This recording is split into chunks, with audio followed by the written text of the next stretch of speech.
कृष्णम वंदे जगद्गुरुम जीवन सुरताल से राजेंद्र अग्रवाल बहुत ही शानदार प्रसंग के साथ कि यदि आप भगवान को अपना समर्पण कर देते हैं तो भगवान आपकी जिम्मेदारी स्वयं उठाते हैं।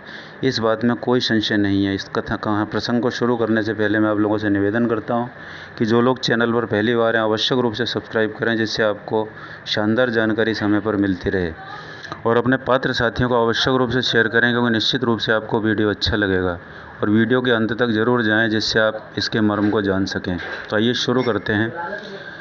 कंधे पर कपड़े का थान लादे और हाट बाजार जाने की तैयारी करते हुए नामदेव जी से उनकी पत्नी ने कहा, भगत जी, आज घर में खाने को कुछ भी नहीं है। आटा, नमक, दाल, चावल, गुड़ और शक्कर सब खत्म हो गए हैं। शाम को बाजार से आते हुए घर के लिए राशन का सामान लेते आइएगा। भक्त नामदेव जी ने उत्तर दिया, देखता हूँ, जैसे कान्हा की मर्जी। अगर कोई अच्छा मूल्य मिला तो निश्चय ही घर में आज धन धान्य आ जाएगा। पत्नी बोली, संत जी, अगर अच्छी कीमत ना भी मिले तब भी इस बुने हुए थान को बेचकर कुछ राशन तो ले आना। घर के बड़े बूढ़े तो भूख बर्दाश्त कर लेंगे, पर बच्चे अभी छोटे हैं, उनके लिए कुछ ले ही आना। जैसी मेरी मोहन की इच्छा, संत जी ने कहा। ऐसा कहकर भक्त नामदेव जी हाट बाजार को चले गए। बाजार में उन्हें किसी ने पुकारा, वाह भाई, कपड़ा तो बड़ा अच्छा बुना है और ठोक भी अच्छी लगाई है, तेरा परिवार बसता रहे। ये फ़कीर ठंड से कांप कांप कर मर जाएगा। दया कर और रब के नाम पर 2 चादरों का कपड़ा इस फ़कीर की झोली में डाल दे। भक्त नामदेव जी फ़कीर से बोले, 2 चादरों में कितना कपड़ा लगेगा फ़कीर जी? फ़कीर ने जितना कपड़ा मांगा, इत्तेफाक से भक्त नामदेव जी के थान में कुल उतना ही कपड़ा था, और भक्त नामदेव जी ने पूरा थान उस फ़कीर को दान कर दिया। अब दान करने के बाद जब भक्त नामदेव जी घर लौटने लगे तो उनके सामने परिजनों के भूखे चेहरे नज़र आने लगे।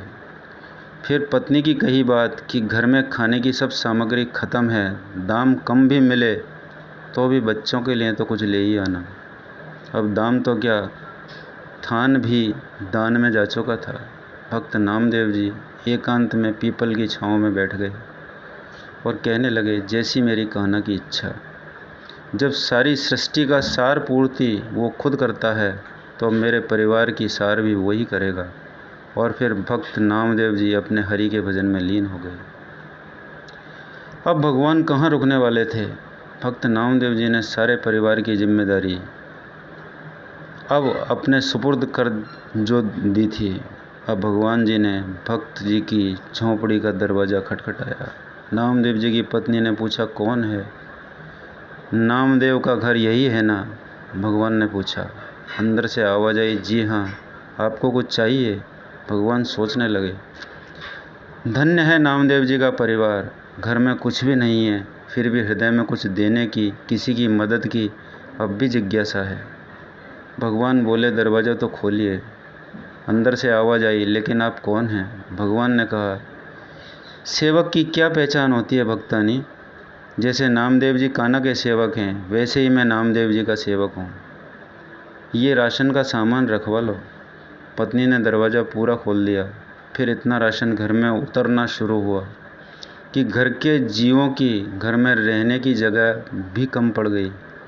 इतना सामान नामदेव जी ने भेजा है? मुझे नहीं लगता, उनकी पत्नी ने पूछा। भगवान ने कहा, हाँ भक्तानी, आज नामदेव का कपड़े का थान सच्ची सरकार ने खरीदा है। जो नामदेव का सामर्थ्य था उसने भुगता दिया, और अब जो मेरी सरकार का सामर्थ्य है वो चुकता कर रही है। और जगह बताओ, बहुत कुछ आने वाला है। भगत जी के घर में शाम ढलने लगी और रात का अंधेरा अपने पांव पसारने लगा। सामान रखवाते रखवाते उनकी पत्नी थक गई। बच्चे घर में अमीर आते देख खुश थे। वो कभी बोरे से शक्कर निकाल कर खाते, कभी गुड़, कभी मेवे देखकर मन ललचाते और झोली भर भर कर मेवे लेकर बैठ जाते। उनके बाल मन अभी तृप्त नहीं हुए थे। भक्त नामदेव जी अभी तक घर भी नहीं आए, पर सामान आना लगातार जारी था। आखिर पत्नी ने हाथ जोड़कर कहा, सेवक जी, अब बाकी का सामान संत जी के आने के बाद ही आप ले आना। हमें उन्हें ढूंढने जाना है, क्योंकि वो अभी तक घर नहीं आए हैं।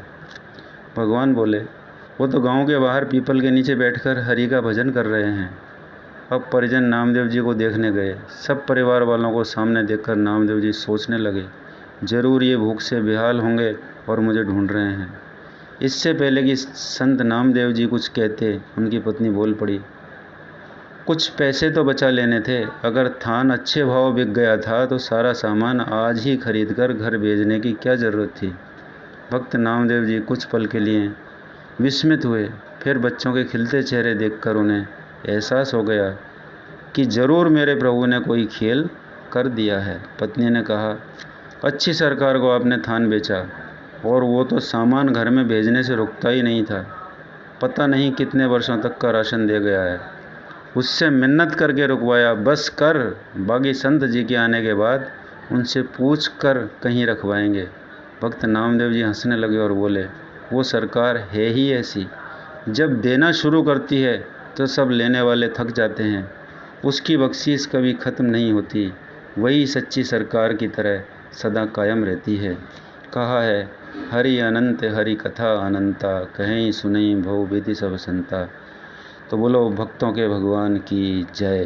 तो दोस्तों, आपको निश्चित रूप से वीडियो पसंद आया होगा। अपने साथियों को शेयर करें, जो पहली बार हैं आवश्यक रूप से सब्सक्राइब करें और कभी भी देखना नहीं भूलें। नमस्कार, धन्यवाद।